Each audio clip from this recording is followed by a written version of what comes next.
A follow-up now to a News 18 investigation that you first saw here on Wednesday night. The Indiana State Police Department is now responding to the Tippecanoe County Sheriff's Office's claim that it didn't ink fingerprint inmates because state police advised them not to. Well, that statement conflicts with state police policy to fingerprint inmates with ink if the electronic system is not available.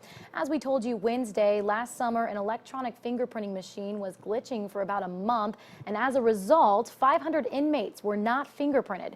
Here's what state police and the Tippecanoe County Sheriff's Office has to say about what's next. We do not have the manpower as a state police agency to handhold and babysit grown adults that are charged with the responsibility of running their agencies. State police are not taking the fall for the Tippecanoe County Sheriff's Office's failure to fingerprint 500 inmates last summer, nor do they want to hold the agency accountable. The trouble they get is with their local officials, with the county prosecutors, with the voters who put them in office. But the Sheriff's Office was quick to point fingers at state police on Wednesday when we asked why jailers didn't use ink to fingerprint inmates while the electronic system was glitching for about a month. Everything's electronic now. Nobody wants to deal with paper and paper prints. They told us at that time, we probably won't accept these. Because I called them today and asked, do ink fingerprints do the same job? It's not preferred, but it works if your system's down. Well, that's not what we were told.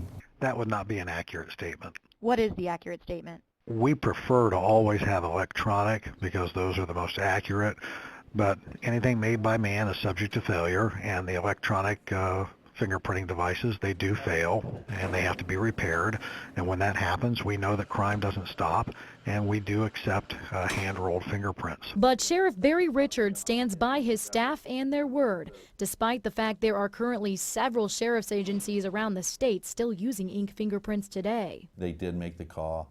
I'm not saying that they asked for a specific person, nor do they remember who they actually talked to. But I think the message was given to them. Looking past the he said, she said, the fact of the matter is Tippecanoe County is still feeling the effects of not fingerprinting inmates.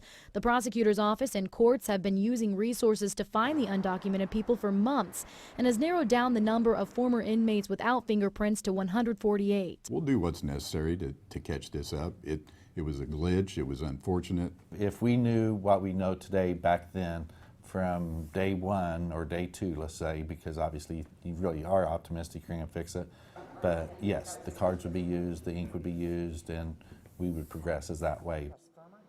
Sheriff Richards says the new system is expected to work, and if it doesn't, they now have a service contract. But just in case, yesterday he ordered ink cards as a backup if this ever happens again.